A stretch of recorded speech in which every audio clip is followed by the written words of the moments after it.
Почитувани граѓани, почитувани представници на медиумите, почитувани присутни, во скратен мандат од 2,5 години покажавме дека македонското општество и нашите граѓани може да бидат и солидарни и грижливи.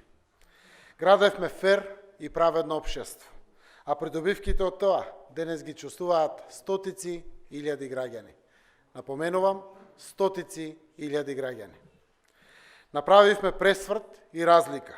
Од општество во кое се гази врз достоинството на луѓето, станавме општество во кое се помага на сиромашните и ранливите. Држава која се стреми сите да имаат и уживаат еднакви права. Но знаеме и убедени сме дека можеме уште повеќе и уште подобро. Продолжуваме да се грижиме за оние на кои им е потребна помош, за сиромашните, ранливите. Продолжуваме да вложуваме во луѓето, не во спомениците. До крајот на следниот мандат, социјалната помош, која сега е поголема за 300%, ќе се прошири и ќе ја примаат 34.000 семејства како гарантирана минимална помош, а 65.000 деца ќе примаат детски додаток. Вложуваме во најмладите, во нивниот развој и во нивното знаење. Затоа до 2024 година со предучилишно образование ќе офатиме 60% од децата на возраст од 3 до 6 години, преку изграда на детските градинки.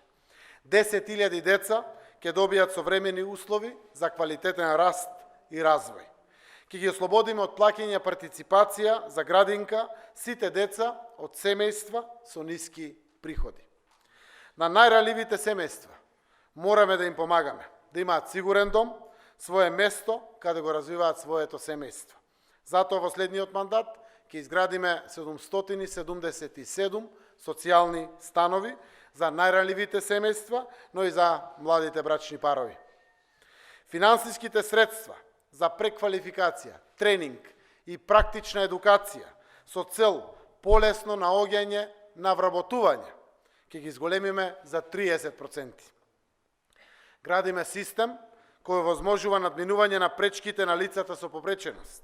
Согласно новата програма, додатоците за сите права за попреченост ги зголемуваме за 15% во 2021 година. Дополнително, ја намалуваме границата за користење на правото на попреченост од 26 на 18 години. Односно, до сега овие права ги користеа граѓаните со попреченост со над 26 години возраст, а во иднина ќе се користат откако ќе навршат 18 години возраст. Се обврзуваме до 2024 година да нема ниту една јавна институција без пристапна рампа на својот влез. Обезбедуваме голема помош и поддршка и за највозрастните наши граѓани. Ќе отвориме 3 домови за стари лица во Скопје, Кочани и Пробиштип, 10 нови центри за активно и здраво старење и услуга за помош и нега во домот во вкупно 65 општини. Грижата за работниците и унапредувањето на работничките права продолжува со истиот тренд кој што е денеска веќе видлив. Следува построга, темелна и редовна контрола на работното време и на работничките права.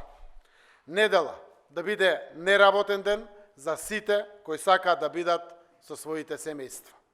Минималната плата ја качуваме до 18.000 денари до крајот на мандатот, затоа што секој заслужува соодветно да му се цени трудот на работното место. Почитувани, ова се само дел од мерките што ја потврдуваат нашата грижа за сите. Нема напредок во едно општество ако нема вистинска грижа за сите. Затоа грижата за сите продолжува. И за младите, и за повозрастните, и за жените, и за ранливите категории на граѓани. Градиме фер и праведно општество кое се темели на принципи и вредности и еднаква грижа.